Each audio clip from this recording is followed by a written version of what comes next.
तो यहाँ पे आप क्या करेंगे, इसका पूरा बढ़िया से नोट बनाएंगे, क्योंकि हमने ये शुरू से पढ़ाया है। इसका बढ़िया से एक नोट बनाइए और तैयार कीजिए, है ना।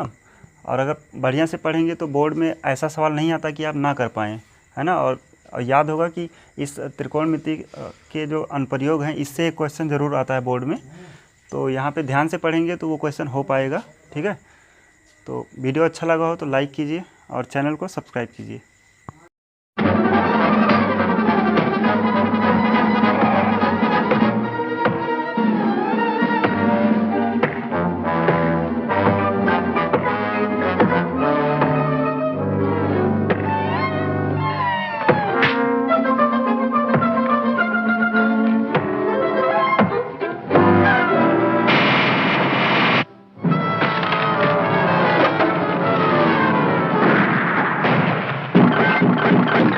हेलो बच्चों, जैसा कि आपने अभी वीडियो में देखा होगा, वहाँ पे ट्रिग्नोमेट्री यानी त्रिकोणमिति का बहुत बढ़िया प्रयोग दिखाया गया है ना। देखे होगे, अच्छे से समझ में आया होगा।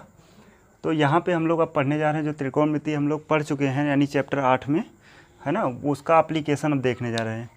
और ये भी याद होगा कि एप्लीकेशन जब हमने ट्रिग्नोमेट्री शुरू किया था उससे पहले हमने बताया था कि कुछ एप्लीकेशन के बारे में हमने पहले ही बता दिया। जैसे हमने कहा था कि आप अगर कहीं घूमने गए हैं, यानी, है ना, तो वहाँ पे जैसे हमने एग्जांपल लिया था दिल्ली का। जैसे आप दिल्ली गए होंगे तो वहाँ पे देखा होगा कुतुब मीनार, है ना।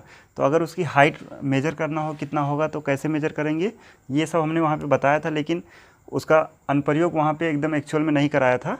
अब उसका यहाँ पे इस चैप्टर में हम लोग उसका पूरा अनुप्रयोग देखेंगे कि कैसे हम किसी बिल्डिंग की या किसी, है ना, किसी टावर की हाइट कैसे निकाल लेते हैं, वो यहाँ पे सीखेंगे, ठीक है। तो जैसा कि यहाँ चित्र में आपको दिख रहा होगा, यहाँ पे कुतुब मीनार ही है ना। तो उसको हम ऐसे एक लाइन से दिखा देते हैं कि मान लीजिए ये कुतुब मीनार है और यहाँ से मान लो इतनी दूरी पर कोई यहाँ पे खड़ा है, एक बॉय मान लेते हैं, ये यहाँ पे खड़ा हुआ है, ठीक। अब ये क्या करेगा, ये अगर इसको यहाँ से देखेगा, पूरी हाइट अगर देखे तो इसकी आँख से यहाँ से ऐसे एक लाइन जा सकती है ना। इस लाइन को हम लोग कहते हैं, ये है दृष्टि रेखा। दृष्टि रेखा या इंग्लिश में कहेंगे लाइन ऑफ साइट।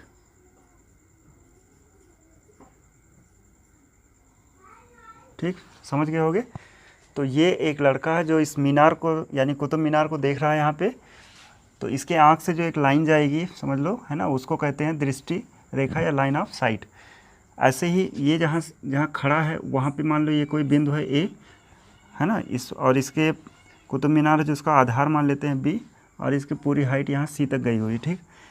तो अब ये जहाँ पे खड़ा है, यहाँ से इस कुतुब मीनार की दूरी भी कुछ होगी, है ना, मान लेंगे कुछ दूरी है। तो दिया ही रहेगा कि हम कितनी दूरी पे खड़े हैं, समझ गए ना। उसके बाद अब देखें तो यहाँ से भी एक लाइन जा सकती है, ठीक। इस वाले को कहते हैं क्षैतिज स्तर। तो अब ये जो क्षैतिज स्तर है और यहाँ पे ये जो लाइन ऑफ साइट है, इन दोनों को मिला के जो यहाँ पे एंगल बनता है, ठीक, इसको बोलते हैं, ये एंगल ऑफ एलिवेशन है, समझ गए ना। यानी इस एंगल को यहाँ पे नाम दिया जाता है एंगल ऑफ एलिवेशन, यानी इसको हिंदी में कहेंगे उन्नयन कोण।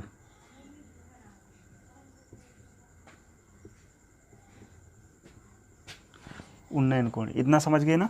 तो यानी अब हमें अगर इस कुतुब मीनार की यानी पूरे कुतुब मीनार की हाइट चाहिए तो क्या क्या पता होना चाहिए, ये देखो। तो उसके लिए हमें ये जो बॉय है ना, इसकी हाइट पता होना चाहिए और ये पता रहे कि यहाँ से यहाँ तक की दूरी कितनी है, ठीक है। तो 2 हो गया। और तीसरी बात, यहाँ पे ये किस एंगल से इसको देख रहा है, यानी ये एंगल ऑफ एलिवेशन, है ना, ये पता रहे तो हम क्या करेंगे, इस कुतुब मीनार की हाइट निकाल सकते हैं। तो इस प्रकार हमने सीखा कि किसी भी टावर या, है ना, बिल्डिंग की हाइट निकाल सकते हैं, समझ गए। और कभी कभार क्या होता है कि उस बिल्डिंग की हाइट दे दी जाती है और कहते हैं ये वाली डिस्टेंस बताओ कि कितनी दूरी से वो देख रहे हैं, समझ गए ना। तो जब ये डिस्टेंस कभी कभार पूछा जाएगा तो वहाँ पे हमें डिस्टेंस भी निकालना होगा, इसके लिए इसकी हाइट दे देंगे। तो यहाँ से एक तो हमने हाइट देखा और दूसरा है डिस्टेंस, है ना। इसलिए जो हम लोग इसको त्रिकोणमिति के अनुप्रयोग पढ़ते हैं तो इसमें क्या आता है, हाइट एंड डिस्टेंस, यानी इसको पढ़ रहे हैं, यानी हाइट एंड डिस्टेंस को पढ़ रहे हैं, समझ गए ना। क्यों पढ़ रहे हैं, क्योंकि यहाँ पे कभी कभार हाइट पूछा जाता है और कभी डिस्टेंस पूछा जाता है। तो यहाँ तक समझ में आया होगा। अभी हमने उन्नयन कोण के बारे में बताया है, और उन्नयन कोण होता क्या है अगर एक बार फिर से देखेंगे तो क्या होता है कि यहाँ पे ये कोई बिल्डिंग है यानी टावर है मान लो, और इस टावर को कोई बॉय है जो इसको देख रहा है, तो ये जो जिस लाइन से देखता है इसके शीर्ष को, है ना, तो ये जो लाइन जाती है उसको लाइन ऑफ साइट बोलते हैं यानी दृष्टि रेखा बोलते हैं। और ये इसके आँख से यहाँ से एक जो लाइन इधर जाएगी इसके बेस तक, है ना, उसको बोलते हैं क्षैतिज स्तर। और इस क्षैतिज स्तर और ये दृष्टि रेखा के बीच में जो एंगल बन रहा है इसको कहते हैं एंगल ऑफ एलिवेशन यानी उन्नयन कोण कहते हैं। तो इसकी अगर हमें इस बिल्डिंग की या टावर की हाइट बताना है तो कैसे बताएंगे, उसके लिए हमें ये इसकी लेंथ पता होनी चाहिए यानी इसकी हाइट पता होनी चाहिए, और यहाँ से यहाँ तक का डिस्टेंस पता होना चाहिए, ठीक है, और ये एक एंगल दिया होना चाहिए, तो हम इस पूरे की हाइट बता सकते हैं। समझ गए ना। अब एक दूसरा एग्जांपल लेते हैं। याद होगा हमने कहा था एक इस तरह से एक बिल्डिंग है और इस पर कोई बालकनी बनी हुई है ना, और उस बालकनी में मान लो यहाँ पे ये बालकनी है और इस बालकनी में कोई ऐसे लड़की है यहाँ पे, ठीक, ये यहाँ पे कोई लड़की है। अब ये लड़की क्या कर रही है, यहाँ पे नीचे रखी किसी बॉल को, मान लो ये बॉल है, ऐसे इस बॉल को देख रही है, ठीक। तो ये इसके आँख से जो लाइन आएगी वो ये आएगी, यानी जो दृष्टि रेखा बना हुआ था ये यही है, ये दृष्टि रेखा है, ठीक, यानी लाइन ऑफ साइट है। अब इसमें देखा जाए तो इसका जो क्षैतिज स्तर होगा वो कहाँ बनेगा, अब इसके आँख से यहाँ से ये क्षैतिज स्तर बनेगा, ठीक, इसको बोलेंगे ये क्या है, क्षैतिज स्तर।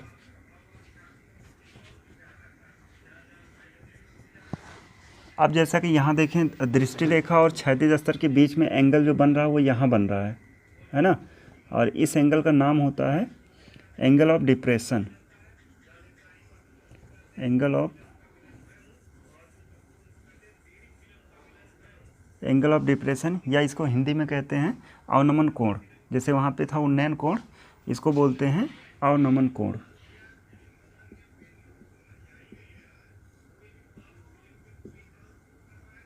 तो इस तरह से हमने दो कोण के बारे में देखा है। अब अगर कोई किसी बिल्डिंग को नीचे से देखेगा, है ना, नीचे से देखेगा तो ऊपर देख रहा है यानी कि वहाँ बनेगा उन्नयन कोण, ठीक। और जब कोई ऊपर ही बैठा है और नीचे देख रहा है तो वहाँ से अवनमन कोण। समझ गए ना, ये दोनों चीज़ याद रखना है ना। यहाँ से यहाँ तक का डिस्टेंस अगर पूछा जा रहा है कि इसके जो बिल्डिंग है इसके बेस से इस बॉल की दूरी कितनी है, तो उसके लिए क्या होगा, इस बिल्डिंग की हाइट दिया रहेगा और यहाँ पे एंगल ऑफ डिप्रेशन ये दिया रहेगा, ठीक। तो हम यहाँ पे इसकी दूरी बता सकते हैं यहाँ से कितनी होगी। और साथ साथ यहाँ पे क्या है, अगर ये देखो यहाँ पे अब ये जो लाइन गई है ना, ये वाली लाइन इस वाली लाइन के समांतर है, समझ गए ना, क्योंकि ये आधार वाली लाइन है और यहाँ पे ये जो क्षैतिज स्तर का लाइन है वो दोनों कैसे होंगे, समांतर होंगे। और इस तरह से ये जो लाइन आ रही है ये इन दोनों समांतर रेखाओं का तिर्यक होगा, है ना। तिर्यक रेखा जानते होगे, दो समांतर रेखाएं जब जाती हैं तो उसके बीच से ऐसे कोई लाइन जा रही है तो इसको तिर्यक रेखा बोलते हैं। और ये तिर्यक रेखा क्या करेगी, यहाँ पे जो एंगल बन रहा है वही एंगल यहाँ बन जाएगा, ठीक है। इन दोनों एंगल्स को, ये दोनों कैसे बराबर होंगे, तो एकांतर अंतःकोण है। दो समांतर रेखाओं के बीच में ये जो एंगल बनता है इसको एकांतर अंतःकोण कहते हैं। और ये दोनों कैसे होते हैं, बराबर होते हैं।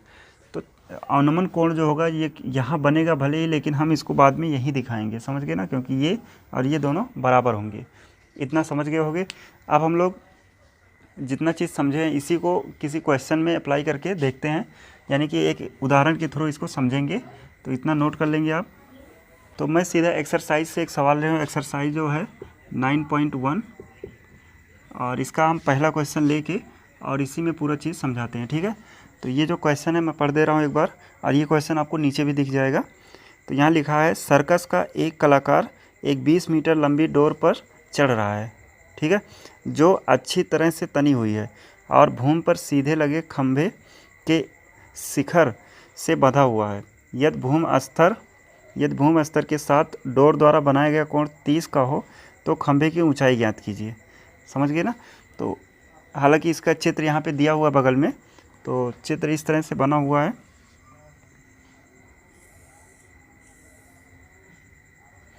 यहाँ पे 90 डिग्री का एंगल है और ये सी है 30 डिग्री और 20 मीटर, है ना। तो ये क्वेश्चन समझ में आ गया होगा। यहाँ पे क्या है, एक पोल है ना, इस पोल से एक सीधी तनी हुई डोरी बांधी गई है यहाँ पे, ठीक है, भूमि पे। और ये इसकी डोरी की लंबाई कितनी दी है 20 मीटर, और ये किस एंगल पे बांधी गई है, तो ये 30 डिग्री का एंगल दिया हुआ है। ठीक, और पूछ रहे हैं कि इसकी हाइट बताओ क्या होगी, यानी इस पोल की हाइट कितनी है। ठीक है, तो यहाँ पे कुछ इस तरह मानते हैं कि जो ए बी है इसको पोल माना गया है, तो माना ये सब लिख देंगे इसमें।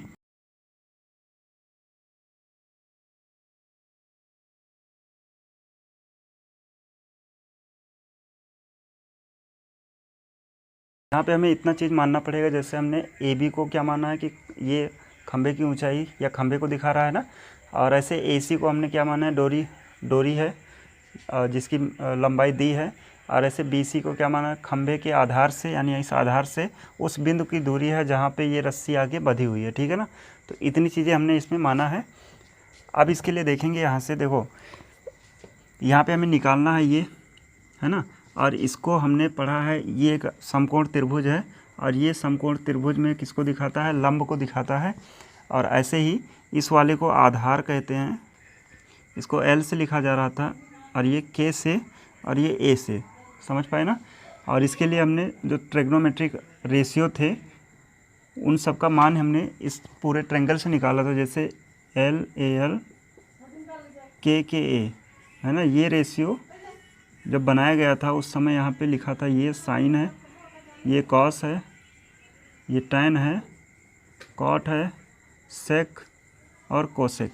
ठीक, हम यहाँ पे त्रिकोणमिति के कुछ अनुप्रयोग पढ़ रहे हैं ना, तो उसमें त्रिकोणमिति रेशियो जो पढ़े हैं, अनुपात पढ़े हैं, वो तो आना ही आना है। तो यहाँ से देखो आप इनमें से कौन सा ऐसा रेशियो है जो इस ट्रायंगल में लगा लें ताकि हमें एल का मान पता चल जाए। ठीक है, तो इसके लिए देखो एल और के का रेशियो किस में दिया हुआ है, तो ये साइन दिया हुआ है ना, साइन में एल और के का अनुपात है, समझ पाए ना। तो इसके लिए हम क्या करेंगे, त्रिभुज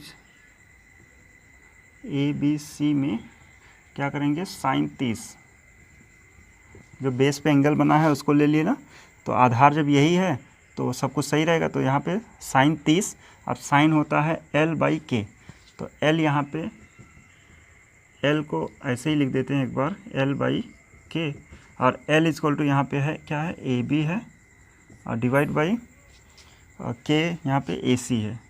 ठीक, अब यहाँ पे साइन 30 का मान हमें पता होना चाहिए, तो साइन 30 का मान जो होता है 1/2, और यहाँ से ये जो है, अब ए बी तो हमें कैलकुलेट करना है ना, क्योंकि यही खंबे की ऊंचाई है, तो ए बी ऐसे रहेगा, और ए सी जो है वो कितना दिया हुआ है 20, तो यहाँ पे ये 20 आ जाएगा और मीटर में है। ठीक, तो यहाँ से अगर इसको सॉल्व करें तो ए बी बराबर क्या हो जाएगा, ये वाला 20 जो है वो यहाँ चला जाएगा गुणा होने, तो 1 × 20 बटे में 2, यानी 2 से इसको काट देंगे तो ये आ जाएगा 10, और मीटर में था तो मीटर, यानी ए बी जो इस खंबे की ऊंचाई है वो कितनी है, 10 मीटर है। ठीक, ये इसका आंसर होगा। अब हम लोग सेकंड क्वेश्चन देखते हैं, एक्सरसाइज 9.1 का।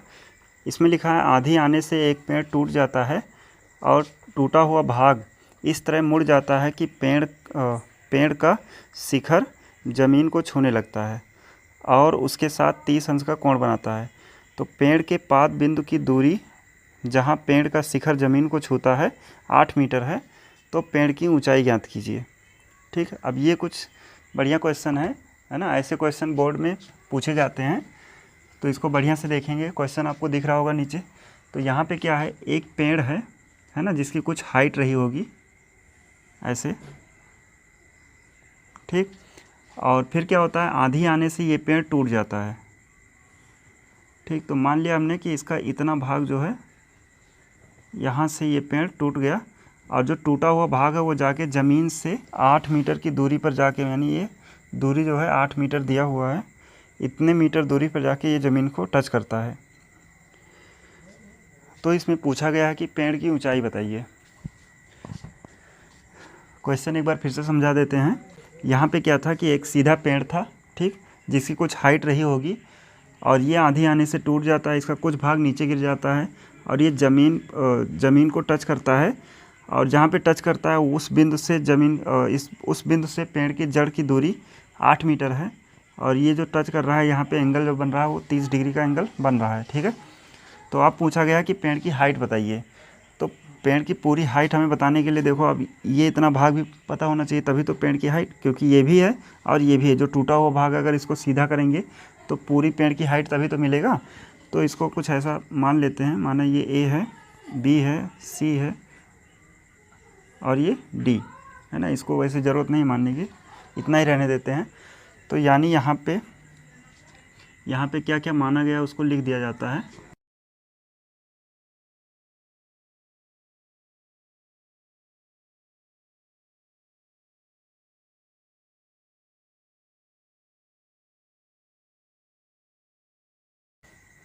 तो यहाँ पे हमने ये चीज़ माना है कि AC पेड़ के टूटे हुए भाग की लंबाई है, यानी ये AC यहाँ से यहाँ तक का जो इतना भाग टूट गया है, और BC सीधे खड़े शेष पेड़ की लंबाई है, ये जो इतना भाग है इसको BC माना गया है।